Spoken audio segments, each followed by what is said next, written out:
I'm Emma Hammett, the founder and CEO of First Aid for Life and onlinefirstaid.com.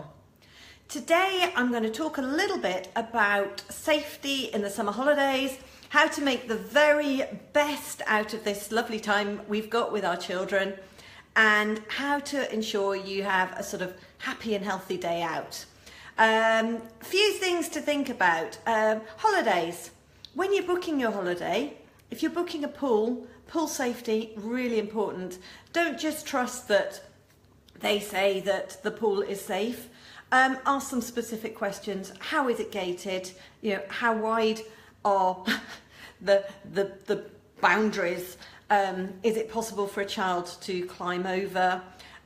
When you get to the property, make sure you have a really good look around and see if there are any ponds or any other dangers. Get to know the area that you're staying in really well and understand how well fenced it is and how secure it is.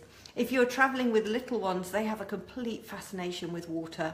It's great, water's lovely, it has that lovely gleam on the top, and it's great fun when they're in there with you, but it's dangerous. So if you are by the pool, it's really tempting to just want to doze off. Please don't rely on buoyancy aids, because sadly they can tip over and then you're suspending your child upside down in the water, which is clearly not a good thing. And just make sure you have eyes in the back of your head, because those little ones will do their best to get into the water, and drowning happens very quickly and can happen in as little as a couple of centimetres of water, and it can be silent. For older children, please tie the hair up. If they're diving in and having lovely pool games, sadly every year there is at least one fatality from a child getting their hair caught in the filter at the bottom of the pool. So please tie their hair up, and if they can wear some sort of a swimming cap, that's even safer, but most don't want to. Okay, so if you're going out for a day, this country or anywhere else, wear appropriate clothing. Think ahead, wear appropriate shoes. The number of days that are spoilt by kids or someone pottering around in flip-flops or something, if you're going to do a lot of walking and you're not used to flip-flops, or it's not the most appropriate footwear to choose, then just think carefully. So, you know, if you're doing a lot of walking, a pair of trainers, something comfortable, something that covers your toes if there's going to be lots of people and lots of crowds, because your toes will get trodden on. If it's hot and sunny, a hat is always a good idea, and in our UK weather, a rain mac is always great. Change of clothes is a sensible thing to put in. Depends on your children, depends on what you're doing, but possibly a change for you and a change for them. And if you've got two children similar age, then something that they can share if needs be, but just something just in case. I always, or when my children were smaller, I always had wet wipes, bit of loo roll, or some tissues, drinks and snacks, because a tired, hungry child just spoils it for everyone. Sun cream, and reapply, particularly if you're out near water. Water will obviously make the sun's rays a bit stronger. Some sort of a mini first aid kit. You don't need to have a huge thing. We've got a little tiny baby aid kit, which as they get older you can just use as a container to put other things in. You need something to stop bleeding. I always like an instant ice pack, because if you do have quite a nasty cut and you're able to put a wrapped ice pack on it fairly quickly, you can reduce that inflammation so that if you need stitches, you get less of a scar.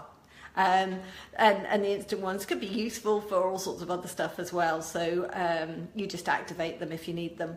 And some sort of distraction as well, particularly for little children, so pretty plasters or stickers or something is always nice to then turn a bit of a bump into okay, we're fine now, let's carry on with our day.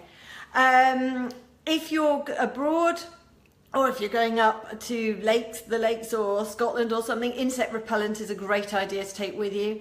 And some of them are quite harsh on little ones. Avon So Soft is a really good option. And of course, really important, to look out for heat exhaustion, early signs of heat exhaustion, and to prevent sunburn. So for heat exhaustion, it can be particularly bad when they are running around in the sunshine. Avoid the main part of the day, so the really hot part of the day. Stay in the shade, do some cooler, more sedate activities during that time if you can avoid it.